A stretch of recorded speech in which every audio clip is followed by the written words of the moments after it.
नमस्कार प्यारे साथियों, कैसे हो आप सब? उम्मीद है आप सब अच्छे होगे और तैयारी कर रहे होगे। बाकी मुझे पता है कि ये समय आप लोगों के लिए बहुत ज़्यादा मुश्किल वाला समय होता है। इस समय हमारा दिमाग बहुत टेंशन लेता है, चाहे हमारी तैयारी किसी भी जो है स्तर पर हो, तो इस टाइम हम बहुत परेशान होते हैं। मेरी कोशिश है कि मैं आपकी इस परेशानी में थोड़ा-सा जो है आप लोगों को सँभाल पाऊँ और आप लोगों की थोड़ी-सी मदद कर पाऊँ, है ना? तो इस चीज़ को लेकर के हम वीडियो बना रहे थे और उसी वीडियो को जो इससे पहला वीडियो जिसको आप लोगों ने बहुत प्यार दिया, जिसमें मैंने बताया है कि मैंने कैसे तैयारी करी, वो आधे घंटे तक मैंने वीडियो शूट किया था जो 10 मिनट का आप लोगों के पास है। आगे की कहानी में आवाज़ नहीं थी उसमें, पता नहीं क्या दिक्कत हुई और मुझे एडिटिंग वगैरह नहीं आती, उस वजह से काफ़ी समस्याएँ हो जाती हैं मेरे साथ क्योंकि एक वीडियो में कुछ भी गड़बड़ हुई तो मेरे लिए वो मतलब है पूरा ही खत्म करना पड़ता है।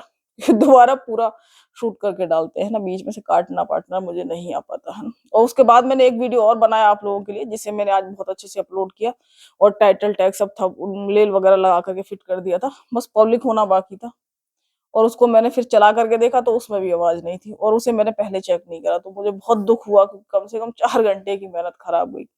अब ये जो वीडियो है ये आप लोगों के नाम का तीसरा वीडियो चल रहा है ना, तो इस वीडियो को पूरा सुनना और इसमें बताई गई चीज़ों को अप्लाई करना। इसमें एक ट्रिक बताऊँ मैं, जो आप लोगों को इस समय बहुत मदद करेगी अगर आप उसको फॉलो करेंगे। इस समय आपके दिमाग को फोकस करने के लिए बहुत अच्छी ट्रिक है, तो उसको भी हम बताएँगे। तो पूरा जो है वीडियो देखना उसके लिए और यहाँ पर कुछ प्रश्न जो आप लोगों के आए हैं कि दीदी सेल्फ स्टडी, रिवीजन यूट्यूब से करें या फिर जो है नोट से करें, कुछ लोगों की तबीयत खराब है, हम क्या करें? तो सभी के जितने प्रश्न हैं उन पर भी हम बात करेंगे। पर उससे पहले जो है कुछ लोगों ने बहुत अच्छी खुशखबरी दी, कम से कम 5-6 लोगों के मैसेज आए और कमेंट भी थे कि दीदी हमारे नंबर बढ़े हैं और जो मॉक टेस्ट में आपने बताया था उसी तरीके से हमने चीज़ें फॉलो करी, तो हमारे नंबर बहुत अच्छा सुधार हुआ है। तो ये बहुत अच्छी चीज़ है, बहुत अगर इतने लोगों ने मुझे बताया है, मान लो 5-6 लोग जो मेरे नोटिस में आए, जिनका मैंने कमेंट देखा था, और भी लोगों ने करा होगा ज़ाहिर-सी बात है क्योंकि सारे कमेंट्स हम नहीं देख पाते हैं, है ना? तो उन लोगों के लिए बहुत-बहुत बधाई। आप लोग जो है अच्छे से लगे रहो। बाकी लोगों को बताना ज़रूरी है कि ये जो चीज़ें जिन पर हम बात करते हैं, ये लगभग सब लोगों का जो तरीका यही होता है ना? पर कुछ चीज़ें मेरी जो रहती हैं, वो रहती हैं कि आप लोगों को मानसिक रूप से मैं मजबूत कर पाऊँ क्योंकि मेरा मानना है कि जो भी युद्ध या जो भी चीज़ें होती हैं, वो 50% मानसिक स्तर पर जीती जाती है, 50% जो है एक्शन के ज़रिए जीती जाती है ना? तो इसलिए हर वीडियो में मेरी कोशिश रहती है कि कुछ ऐसे तत्व या कुछ ऐसी बातें बताई जाएँ जिससे आप यहाँ से इस जंग को जीत पाएँ। पहले मैं यहाँ पर कुछ चीज़ें बताऊँ देखो, मेरी जॉब लगने से पहले मुझे ये जो चीज़ें होती हैं ना हमारा कहते हैं ना कि स्तर होता है एक, एक ये स्तर है और एक ये वाला है। ठीक है? यहाँ से जब हम यहाँ तक है जब स्टूडेंट हैं, हम अपनी लाइफ में स्ट्रगल कर रहे होते हैं, हमारी ज़िंदगी में कुल मिलाकर के बात ये होती है कि अर्निंग सोर्स नहीं होता। अगर होता भी है तो उतना अच्छा नहीं होता, इसलिए हम कोशिश करते हैं कि हमारी जॉब लग जाए या गवर्नमेंट जॉब लग जाए, ठीक है? तो उस दौरान हम यहाँ से यहाँ आना चाहते हैं।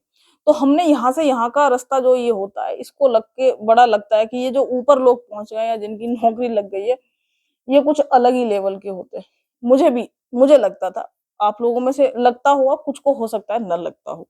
पर अधिकांश लोगों को जब हम बात करते हैं, तो उनको यही लगता है जैसे कई बार मुझसे जो कई लोग मिलने आते हैं, तो उसमें वो इतने विनम्र, इतने अच्छे से और इतनी चीज़ें करते हैं, उन्हें लगता है कि जैसे पता नहीं मैं क्या हूँ?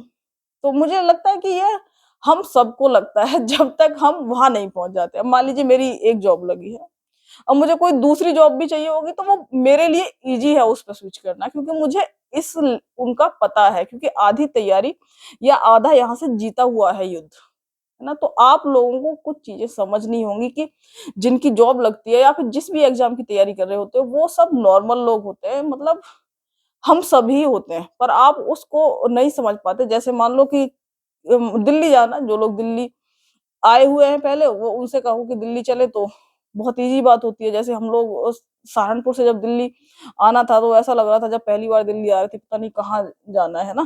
तो जो उस क्षेत्र में आ जाते हैं, तो बहुत ईज़ी हो जाता है वहाँ आना-जाना।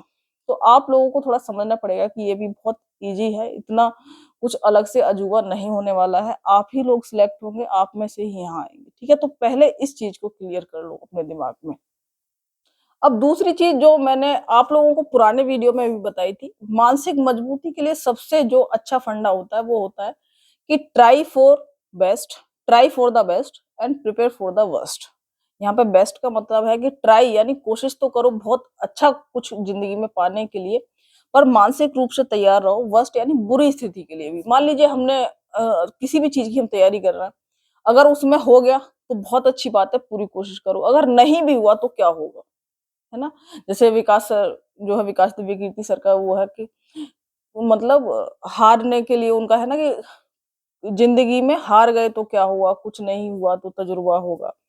एग्जैक्ट तो मुझे नहीं याद आया, ठीक है? तो वो जो कोट है उनका, तो ज़ाहिर-सी बात है तजुर्बा भी छोड़ो, हार गए तो क्या होगा, है ना? इतना भी कई बार तजुर्बा वाली चीज़ उतनी मन को जो है सैटिस्फाइड नहीं करती है, नहीं समझ में आता कई लोगों को, तो वो समझ लो कि हार गए तो क्या होगा, प्राइवेट नौकरी कर लेंगे, कोई दूसरा एग्ज़ाम दे लेंगे।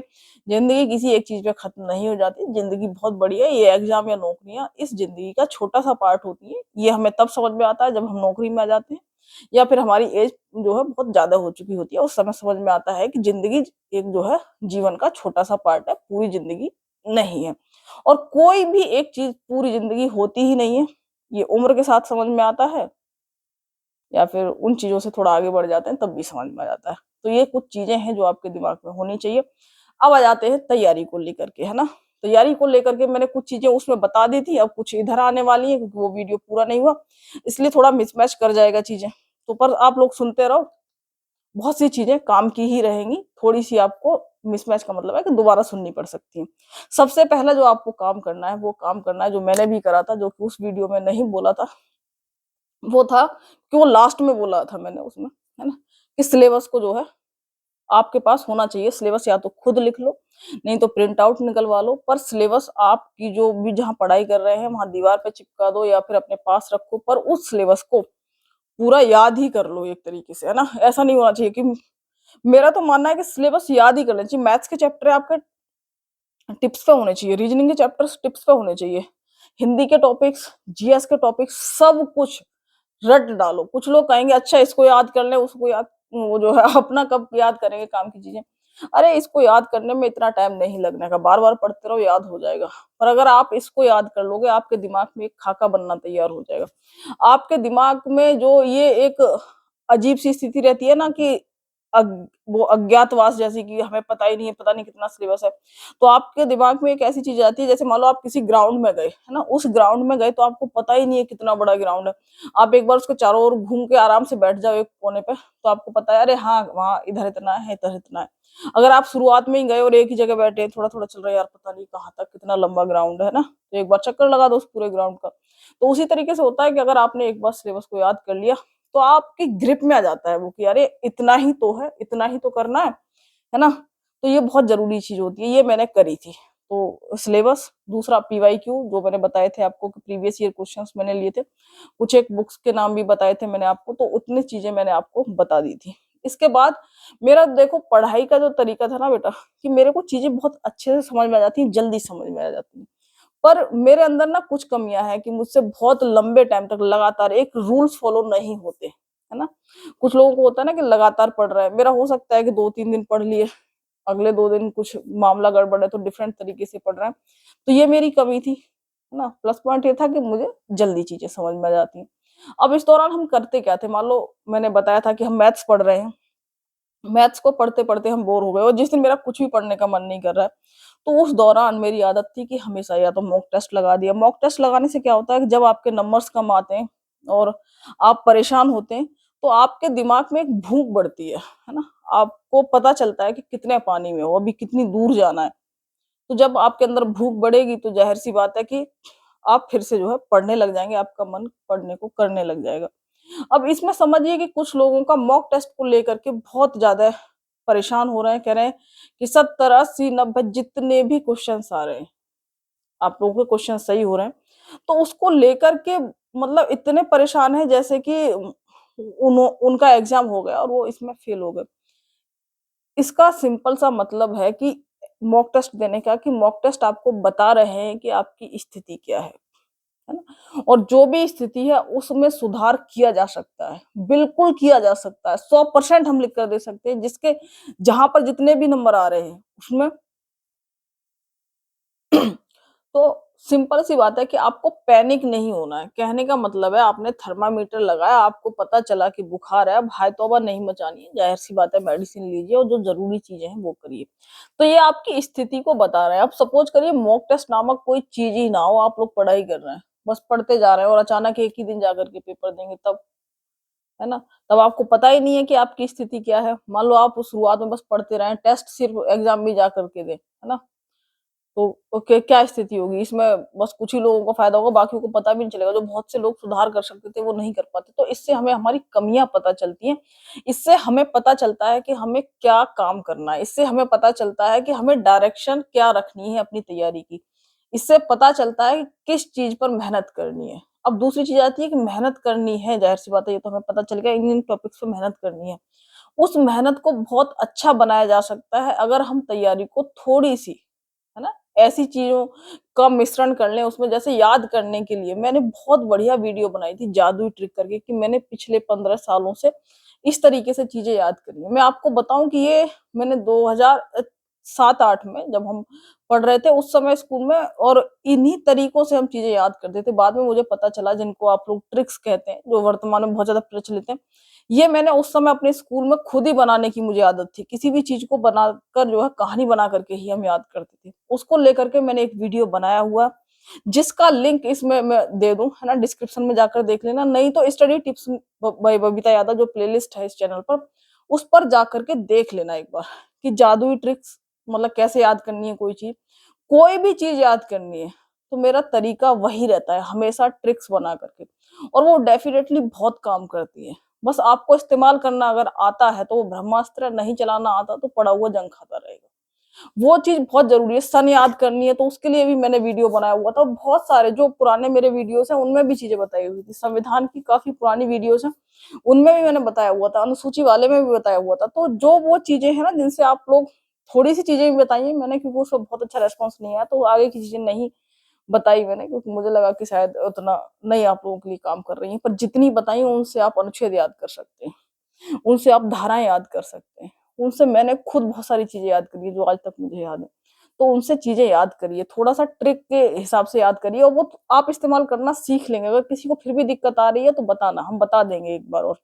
तो उन मतलब याद करने का थोड़ा तरीका बदलो। उससे थोड़ा-सा आप लोगों को शुरुआत में तो लगेगा कि जैसे मान लो आप किसी चीज़ को रट रहे हैं तो हो सकता है 5 मिनट में याद कर लें, और उससे जब याद करेंगे तो हो सकता है 8 मिनट लग जाएँ, इतना ही अंतर आएगा। पर जो आपने 5 मिनट में याद करा है ना, तो यकीन मानिए 5 दिन बाद वो 10% रह जाएगा, पर जो 8 मिनट में याद करा है आपने, है ना? 5-10 दिन बाद वो 80-90% आपके दिमाग में बैठा रहेगा। वो इतनी बेहतरीन ट्रिक्स है, तो उनके माध्यम से याद करिए।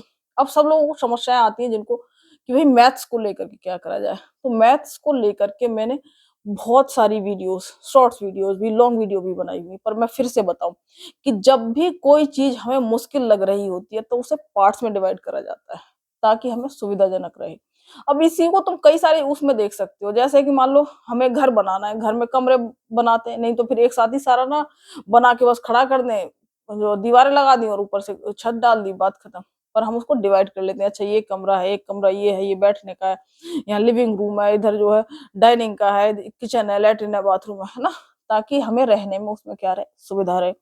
तो उसी तरीके से हमें जब मान लो कोई चीज़ मुश्किल लग रही है ना? चैप्टर्स में तो वो डिवाइड ही है, तो हमें थोड़ा-थोड़े पोर्शन में डिवाइड कर लेना है उसको। आसान बनाना है अपने लिए। आसान किस तरीके से बनेगा? पूरा ना देख कर के कि मुझे कितने चैप्टर्स करने हैं, उसको छोटे-छोटे पार्ट्स में डिवाइड कर लो। कि मुझे सिर्फ़ अभी 2 चैप्टर्स को सीखना है, मुझे सिर्फ़ इन 2 चैप्टर्स को सीखना है। उसके अलावा पूरे पे ध्यान मत दो। कितने लोगों के कितने नंबर आ रहे हैं, मारो गोली, क्योंकि उस तुम्हारा तो कुछ फ़ायदा होने वाला नहीं है, उन्हें देख के डरते रहोगे, नुकसान ही करोगे। ऐसे बहुत से लोग हैं, जिनका मैथ्स बहुत कमज़ोर था, जिन्होंने गवर्नमेंट जॉब जो है कई सारी क्लियर करी है। मेरी खुद बड़ी सिस्टर है, जो आज इनकम टैक्स ऑफ़िसर हैं, गजेटेड ऑफ़िसर हैं वो, उन्होंने उनका मैथ्स बहुत कमज़ोर था। पर उन्होंने, मैंने मैथ्स वाली वीडियो में बताया भी है, उन्होंने आरएस अग्रवाल की बुक थी उस टाइम, तो जो है टीचर वगैरह इतने नहीं होते थे, वो लोग खुद ही सीखते थे, और कई बार तो मुझे लगता है कि उनकी टेक्निक्स बहुत पुरानी थी। और उन्होंने बताया कि उन्होंने आरएस अग्रवाल की जो बुक थी उसको कम से कम अनगिनत बार बोलती हैं, फिर भी मैं कह सकूँ 20 बार तो निकाल ही दिया होगा, क्योंकि उन्हें रट गई थी बिल्कुल एक-एक चीज़ उसकी बिल्कुल, है ना? मोस्टली तो बोलती हैं 50-60% तो उन्हें आंसर पता ही थे क्वेश्चन्स के देखते ही। तो इतनी मेहनत उन्होंने करी है। जब मैंने ये वीडियो बनाया, यहाँ पर भी कुछ लोगों को नेगेटिव इतनी चीजें दिख जाती हैं। देखो नेगेटिव हर जगह है। तुम्हारी जॉब लग जाएगी, आसपास बहुत लोग रो रहे होंगे, जिनकी नहीं लगी है वो तो रो रहा है, जिनकी लग गई है वो भी रो रहा है। तुम्हारे आसपास हमेशा ऐसे, हमेशा हर जगह लोग मिलेंगे, है ना, जिन्हें बस पूरे टाइम जिंदगी भर रोना ही है। तो आपको ऐसी मानसिकता से बचना है जो हमेशा नेगेटिव बातें करते हैं, नेगेटिव नेगेटिव नेगेटिव, है ना। समझना है कि तुम्हें जिंदगी में, क्योंकि नेगेटिव ठीक है, हम थोड़ा सा चीजों को देख ले, पर इतना ज्यादा नहीं होना चाहिए। कुछ लोग कहते हैं अच्छा तो पूरे टाइम पॉजिटिव रहे, उसमें भी वो कई आर्गुमेंट से आने लग जाते हैं। हाँ, पूरे टाइम पॉजिटिव रहो, अच्छे से रहो, जिंदगी गुजर सकती है, इजीली गुजर सकती है। नेगेटिव रह के भी देखा है मैंने, बहुत लंबे साल, जितने लंबे साल मैंने ये चीजें झेली हैं, तो बहुत मुश्किल है, तभी हम इतनी सही बातें कर रहे हैं आज, है ना, क्योंकि बहुत कुछ झेला है मैंने। और जिस स्तर का झेला है, हम बताएंगे आपको 1 लाख सब्सक्राइबर होने पर, है ना, तब बताएंगे किस स्तर तक झेला है। उस स्तर तक झेला है कि बहुत से लोगों के माथे फट जाओ, है ना, और कब तक निकल भी लिए थे इस दुनिया से, ऊपर निकल लेते, है ना। तो तभी हम बताते हैं कि कुछ नहीं रखा होता है इन चीजों में। तो इसलिए बी पॉजिटिव, और पॉजिटिव रह करके तैयारी करिए। ये नहीं तो कुछ और मिलेगा, कुछ नहीं तो कुछ और मिलेगा, जो भी मिलेगा बहुत बेहतर मिलेगा। तो बिल्कुल ही मायूस मत होइए। कई लोगों के कमेंट्स मुझे डराते हैं, उनके लगातार नेगेटिव कमेंट्स रहते हैं, दीदी हमें ऐसा लग रहा है, दीदी मेरा यूं मन कर रहा है। जिंदगी है, जिंदगी बता रही है कि योद्धा बनो, है ना, परेशान इसलिए ही कर रही है तुम्हें। तो योद्धा हथियार नहीं गिराते, कितने भी घाव हो जाए, ठीक है। तो चलिए और आगे चलते हैं। अब मैं बताऊं कि प्रश्न आते हैं कि मैंने सारे क्वेश्चन अटेम्प्ट किए थे क्या अपने पेपर में, या फिर कुछ क्वेश्चन छोड़े थे। तो मैंने मतलब लगभग सारे अटेम्प्ट किए थे, पर एक आधा प्रश्न अगर उसमें रह गया हो तो मुझे याद नहीं, हो सकता है 2-3 क्वेश्चन रह गए हो, क्योंकि हम उन क्वेश्चंस को नहीं छेड़ते जिन्हें मुझे पता है कि मुझे बिल्कुल ही नहीं आता। पर जिसमें भी अगर मुझे लग रहा है कि थोड़ा सा भी मेरा अगर पढ़ा हुआ है, या फिर थोड़ा सा भी आता है, तो हम उसे टिक जरूर करते हैं। ये जो तरीका है मेरा हर एग्जाम के लिए था। जैसे इसमें नेगेटिव मार्किंग नहीं थी, जो नेगेटिव मार्किंग वाले भी थे उनमें भी हम यही करते थे, क्योंकि मैंने हमेशा देखा है कि अब मैंने मतलब उस चीज को भी करके देखा कि जो नहीं आता है नेगेटिव मार्किंग वाला, उसको छोड़ दिया। अब मान लीजिए मैंने उसी प्रश्न को करके देखा कि जो जो मुझे लग रहा था कि इनको मुझे अटेम्प्ट करना चाहिए था, उनको मैंने अटेम्प्ट कर दिया, फिर मैंने देखे थे अपने प्रश्न। तो मेरे हमेशा ही वो प्रश्न ज्यादा आ जाते थे जब मैंने कम जो है छोड़े हैं। अगर मैंने ज्यादा क्वेश्चन छोड़ दिए, उसमें क्या होता है कि कई बार हमें लग रहा है कि बहुत सही है, हमें बहुत अच्छे से आता है, उसमें कई बार मिस्टेक्स हो जाती हैं, कई बार लगता है कि ये तो थोड़ा थोड़ा ही 50-50 दिमाग कह रहा है। तो मोस्टली क्वेश्चंस को अटेम्प्ट करना है। बाकी अगर कोई बिल्कुल ही लग रहा है कि इसे छेड़ने से कोई फायदा नहीं है, तो उन क्वेश्चंस को छोड़ दो। और बाकी आप लोग अभी जो प्रैक्टिस कर रहे होंगे, उस दौरान आपको पता चल जाएगा कि आपका जो बोलते हैं ना गट फीलिंग है, वो कैसी है। कई लोगों की बहुत सही होती है, मेरी बहुत सही है। अगर मुझे लग रहा है कि अच्छा ये नहीं ये चीज है, तो वो हाँ, सही हो जाती है। उसके पीछे अगर हमने बहुत मेहनत करी होती है तब होती है, ऐसे ही नहीं हो जाती, क्योंकि तभी हमारे दिमाग में रहता है कि अच्छा ये नहीं ये हो सकता है ना। और जो लग रहा है कि बिल्कुल ही दिमाग से बाहर है, तो हम उसको अटेंड नहीं करते थे। और एक और चीज के जो है टारगेट जरूर रखना होता है ना, कि हमें इतने क्वेश्चन इस एग्जाम में जो है करने हैं। क्योंकि इसको जब बना लेते हो आप टारगेट, तभी जा करके, है ना, आप उस टारगेट के आसपास पहुंच जाते हो। अगर बिल्कुल ही ऐसे ही भगे चले जा रहे हो, तो फिर उतनी अच्छी चीजें नहीं हो पाती। इसलिए कुछ ना कुछ सेट करना पड़ता है। मैंने कहा 135 प्लस का रखो, मैंने इतने का ही रखा था 135 प्लस का। अगर मैंने इससे थोड़ा ज्यादा रख लिया होता, तो हो सकता है थोड़े और नंबर से आ जाते। 135 का रखा था और लगभग 131 या 132 हुए, है ना, 132। और मेरी जो शिफ्ट थी 27 नवंबर की, थर्ड शिफ्ट थी, उसमें हाईएस्ट जो थे 135 या 136 ही थे। तो उस टाइम पे जो भी चैनल था वो बता रहे थे कि शिफ्ट वाइज, तो मेरी जो शिफ्ट के हाईएस्ट ही इतने थे कि 135 या 136 या 7 हो सकते हैं, बस इससे ज्यादा नहीं थे, 130 के इसी लाइन में थे। तो वो हाईएस्ट थे किसी के, है ना। उस दिन मेरे 131 132 के आसपास थे। इसमें 131 या 132 हम इसलिए बोलते हैं क्योंकि मैंने अपने नंबर आज तक नहीं गिने। ये मेरा उस टाइम का कुछ भी कह लो, मेरे अंदर था कि मतलब मुझे नहीं गिनने, क्योंकि मेरे को सबसे ज्यादा दिक्कत थी कि भैया रनिंग कैसे हो पाएगी। मेरी जो दोस्त थी उसने गिने थे, तो एक ने बोला था कि 131 के आसपास है, एक ने कहा नहीं 132 है। मैंने अच्छे से गिने, तो उन दोनों का ही रहा। मैंने नंबर जरूर देखे थे, जिसको मैंने आप लोगों के साथ शेयर भी किया था, 326.54 इतने नंबर थे जो नॉर्मलाइज मार्क्स थे। और जो मेरी वाली शिफ्ट थी उसमें ना तो मेरे नंबर बढ़े थे, 27 नवंबर वाली जो शिफ्ट थी थर्ड, उसमें ना ही घटे थे। वो तो है ही, सबके पास ही वो लिस्ट होती है कि उस शिफ्ट पे कोई फ़र्क नहीं पड़ा था, ना तो नेगेटिव ना पॉज़िटिव। तो इतने नंबर थे और कई बार कुछ लोग बोलते हैं कि हमारे तो 130 थे, तब भी सिलेक्शन नहीं हुआ। तो हो सकता है क्योंकि इस शिफ्ट में अगर जितने लोग होंगे मुझे नहीं लगता कि अगर किसी के 130 थे उसका सिलेक्शन ना होगा। वो हो सकता है किसी ऐसी शिफ्ट में उन्होंने एग्ज़ाम दिया होगा, जहाँ पर जो है मतलब लोगों के नंबर ज़्यादा होंगे तो उस शिफ्ट में नुकसान रहा क्योंकि नॉर्मलाइज़ेशन का मतलब फ़ायदा या नुकसान बस क्या ही बताऊँ कि वो ज़्यादा जो है किसी को फ़ायदा मिल जाता है, किसी को उसका नुकसान मिल जाता है, तो वो अपना विषय नहीं है। जब जो होता है, जो हाथ में होता है उस पे बात करी जा सकती है, जो हमारे हाथ में नहीं है उस पे कोई मतलब नहीं बनता, है ना? ठीक है, तो आप लोगों की तो 2 दिन की सिर्फ़ 2 दिन है एग्ज़ाम तो उसमें इतना नॉर्मलाइज़ेशन से नुकसान कुछ होने वाला है नहीं, है ना? 2 दिन की इतनी बड़ी वो नहीं होती है ना, ये तो लंबा चला था एग्ज़ाम इसलिए ज़्यादा शिफ्ट थी, तो इसलिए कुछ को फ़ायदा, कुछ को नुकसान रहा। और बाकी इस विषय पे बात नहीं करी जा सकती, ठीक है? ये तो मेरा अनुभव था, मैंने आप लोगों के साथ शेयर करा। इसके बाद कोई और टॉपिक हाँ, मैंने आप लोगों के साथ बात करी थी कि मैं आपको एक ट्रिक बताऊँ कि जिससे आपको पढ़ाई में फ़ोकस कर पाएँगे। देखिए, सबसे ज़रूरी चीज़ है कि इस समय आपको बहुत ज़्यादा इस यूट्यूब वीडियोज़ पर नहीं लगे रहना है। सबकी स्ट्रैटेजी देखते रहोगे तो मतलब नहीं बनता कि तुम जो है सिलेक्शन ले पाओगे। इसलिए देख ली स्ट्रैटेजी ऐसे टाइम पर देखा करो इन वीडियोज़ को जब तुम्हारा टाइम मतलब तुम पढ़कर बोर हो गए या फिर मतलब जिस टाइम पे तुम पढ़ नहीं रहे हो या तुम्हारा मन नहीं कर रहा है, पूरे टाइम मोटिवेट ही मत होते रहना, है ना? तो ये भी बहुत ज़रूरी चीज़ है जो कि मैंने आप लोगों को लास्ट में बताई। सेल्फ स्टडी बहुत ज़रूरी है, यूट्यूब से रिवीजन करना है या नहीं करना है, तो रिवीजन ज़्यादा अच्छा रहेगा नोट्स से कर लो, वो डिपेंड करेगा कि आपकी तैयारी किस स्तर की है। मान लो आपने बहुत अच्छे से कर रखा है तो यूट्यूब से कर लो कभी रिवीजन, पर मेरा मानना है कि हम नोट्स से जो चीज़ 15 मिनट में तैयार कर सकते हैं, यूट्यूब से वो 1 घंटा लगा देगी जो 15 मिनट में तुम लोग अपने नोट्स से तैयार कर लोगे, है ना?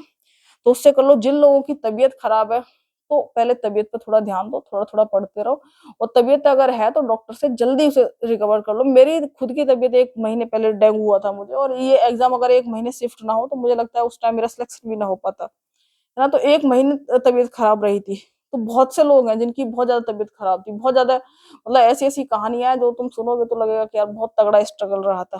तो जो भी तुम्हारी चीज़ें हैं उनसे लड़ो, है ना? उनको बीच में मत आने दो, बिल्कुल ही लग रहा है कि संभव ही नहीं है ना? तब तो एक अलग बात है। अगर तुम्हें पता है कि मैं थोड़ा-सा असहज हो सकता हूँ, कम्फर्ट ज़ोन से बाहर निकलना पड़ेगा, तो निकल जाओ और तैयारी पे ध्यान दो, क्योंकि बाद में कोई याद नहीं रखता कि तुम्हारा साथ क्या दिक्कत थी, है ना? ये हकीकत है इस दुनिया की कि भैया कोई तुम्हारे संघर्षों को याद नहीं रखता। सफलता मिल गई तो अच्छी बात है, नहीं मिली तो सब है ना? तुम कितने अच्छे हो, कितने कैसे हो, कोई मतलब नहीं होता इन चीज़ों का, ठीक है? और इसके बाद एक जो ट्रिक की मैंने बात करी थी कि आपको क्या ट्रिक अपनानी है इस टाइम पे। आपको ट्रिक अपनानी है कि जैसे ही मान लीजिए जैसे हम गेम खेलते हैं ना एक फ्रीज़, है ना? जैसे रिलीज़, फ्रीज़ मतलब जो जैसा है बर्फ पानी वाला कि तुरंत बर्फ बन जाओ तो वहीं पर रुक जाते हैं। आपको अपने दिमाग के साथ ये गेम खेलना है ना? दिमाग के साथ का मतलब है कि आपका दिमाग अगर बहुत ज़्यादा मतलब तुरंत इसको पढ़ रहे हो, जल्दबाज़ी सी है, सिलेबस इतना बच रहा है या कुछ और चीज़ें हमारे दिमाग में आ रही तो उस टाइम दिमाग को तुरंत बोलो फ्रीज़, ना? मुझे सिर्फ़ वर्क एंड टाइम कंप्लीट करना है इस टाइम। तुम्हारा दिमाग फिर से भगेगा, फिर से उसे फ्रीज़ कर दो कि मुझे 2 घंटे तक सिर्फ़ इस चीज़ पे कॉन्संट्रेट करना है। ये डेफ़िनिटली बहुत काम करता है फ्रीज़, है ना? कि मुझे 2 घंटे तक यही काम करना है। मैंने खुद फ्रीज़ करके इस वीडियो को शूट करा है जबकि इस दौरान मुझे बहुत सारा कुछ पढ़ने का और पता नहीं क्या-क्या मन कर रहा था, तो मैंने फ्रीज़ करा और कहा कि पहले वीडियो शूट कर लो। बेशक उन वीडियोज़ में आवाज़ नहीं आई है, इस काम को खत्म करो, है ना? तो इस टाइम 12 बजने वाले हैं, रात के 12 बजे, ठीक है? तो फ्रीज़ करना वाक़ई में बहुत काम करता है, तुम इस चीज़ को कर सकती हो, दिमाग को फ्रीज़ बोलो और उस काम पर लगा दो। और उस काम को कंप्लीट करने के बाद ही दूसरी चीज़ देखो, उसके बीच में चाहे वो मोबाइल में रील्स या कुछ भी मन करे उसे नहीं करना है, ठीक है? तो ये चीज़ करिए और अगर कोई समस्या है तो फिर से बताना, बाकी मुझे लगता है कि बहुत सारी चीज़ें मैंने इस पे बता दी हैं। स्टडी टिप्स वाली वीडियोज़ में जाकर के देखा करो। उन वीडियोज़ को और शॉर्ट्स वीडियोज़ में बहुत सारा कुछ बताया हुआ है, सेम ही चीज़ें होती हैं। 3 साल पहले भी जाओगे तब भी सेम ही चीज़ें थी। क्योंकि सेम ही तरीका है उसमें जो करा है, उसमें कुछ अलग से नहीं होता है, बस हमें करना होता है, ठीक है? तो चलिए, आप सभी को शुभ रात्रि अब के हिसाब से बाकी ठीक है ना? जय हिंद।